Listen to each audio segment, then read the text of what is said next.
Selamat datang di pembelajaran 1, 2, dan 3, tema 5, subtema 3.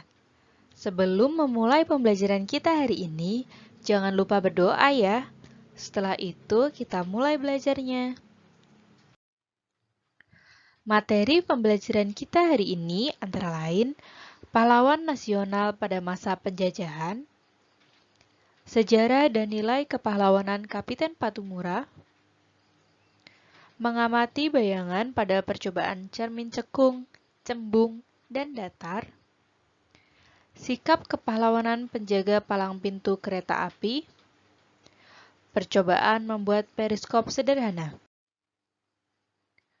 Indonesia mempunyai pahlawan-pahlawan nasional yang berjuang untuk merebut dan mempertahankan kemerdekaan. Siapa sajakah mereka? Apa yang telah mereka perjuangkan? Sikap kepahlawanan seperti apa yang mereka miliki? Ayo kita cari tahu lebih lanjut melalui bacaan yang berjudul Pahlawan Indonesia. Pahlawan nasional pada masa penjajahan.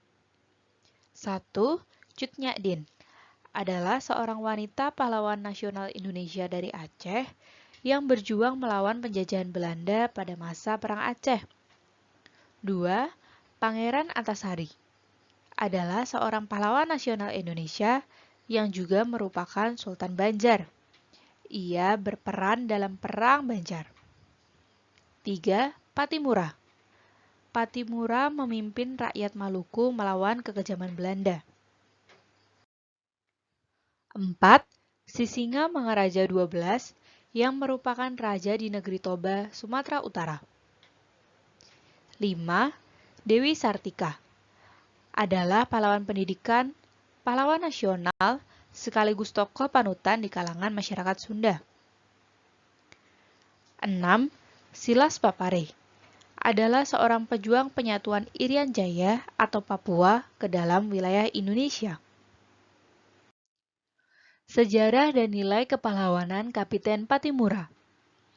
Kapiten Patimura adalah pahlawan dari Maluku. Beliau lahir pada tanggal 8 Juni 1783 dan meninggal pada tanggal 16 Desember 1817. Patimura bangkit memimpin rakyat Maluku melawan kekejaman Belanda. Pihak Belanda menguasai perdagangan rempah-rempah di seluruh kepulauan Maluku. Rakyat diharuskan menjual hasil pertaniannya dengan sangat murah dan bahkan harus menyerahkan beberapa bahan pangan kepada Belanda. Pada tahun 1817, perlawanan rakyat Maluku yang dipimpin oleh Patimura berhasil merebut benteng Durstit di Saparua. Perlawanan Patimura meluas ke Ambon, Seram, dan tempat-tempat lainnya. Setelah berulang kali kalah melawan pasukan Patimura, Belanda akhirnya meminta bantuan pasukan dari Jakarta. Keadaan jadi berbalik. Belanda makin kuat dan rakyat Maluku terdesak. Akhirnya Patimura tertangkap Belanda. Pada tanggal 16 Desember 1817, Patimura menjalani hukuman mati di tiang gantungan. Sikap kepahlawanan yang dimiliki oleh Patimura antara lain 1. Rela berkorban 2. Kesatria 3. Berjuang tanpa pamrih 4. Pemberani 5. Pantang menyerah 6. Berperilaku terpuji. Percobaan cermin cekung, cembung, dan datar. Sekarang kita akan melakukan percobaan tentang cermin. Ayo siapkan peralatannya. Cermin cekung kita menggunakan bagian cembung sendok atau spion. Untuk cermin cekung kita menggunakan bagian cekungan sendok. Lalu ada cermin datar. Lihatlah bayangan pada tiap cermin, lalu tulislah bayangan yang dihasilkan. Berdasarkan percobaan tadi, kita dapat menuliskan bayangan pada cermin datar, cembung, dan cekung seperti pada tabel berikut ini.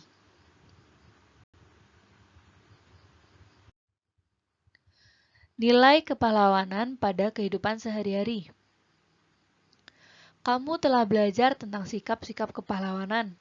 Sikap-sikap tersebut telah mengaplikasikan nilai-nilai Pancasila. Ayo kita pelajari bersama melalui tabel berikut ini.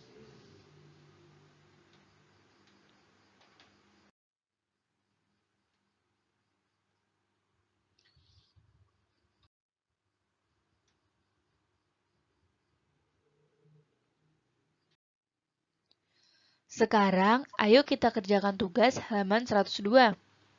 Tulis di buku tulismu dengan jelas dan rapi, setelah itu difoto dan dikirimkan ke bu guru. Soalnya, perhatikan gambar-gambar berikut ini. Apakah sikap mereka sudah mengaplikasikan nilai-nilai Pancasila? Setelah mengetahui perjuangan para pahlawan, sikap apakah yang dapat kamu tiru dari mereka? Apakah sikap kepahlawanan itu hanya ditunjukkan pada masa perjuangan melawan penjajah saja? Adakah tokoh-tokoh pada masa sekarang yang tindakannya mencerminkan sikap kepahlawanan? Ayo kita cari tahu bersama. Pada tabel ini dapat kita lihat sikap kepahlawanan yang terjadi di masa lalu, mulai dari masa Hindu, masa Buddha, masa Islam, dan masa penjajahan.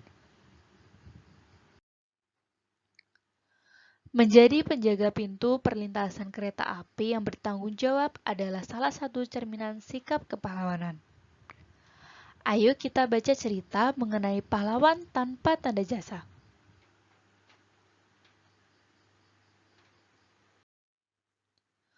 Sikap kepahlawanan pun dimiliki oleh mereka yang bekerja di kapal selam.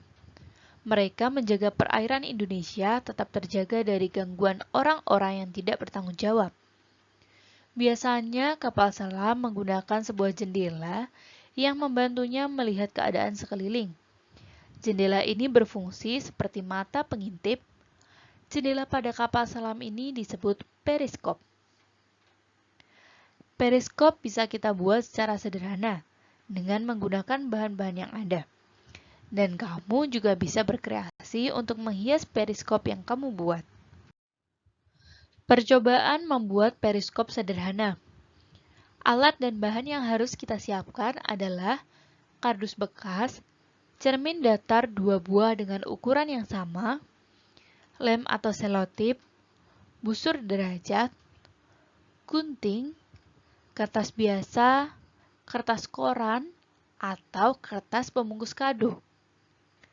Tahapan pembuatannya, yang pertama, bentuklah kardus bekas menjadi sebuah balok. 2. Buatlah lubang pada bagian sisi bidang AB dan lubang lain pada sisi bidang EF dengan ukuran lubang yang disesuaikan dengan besarnya cermin. 3. Rekatkan cermin masing-masing dengan posisi seperti pada gambar. Pastikan cermin saling berhadapan.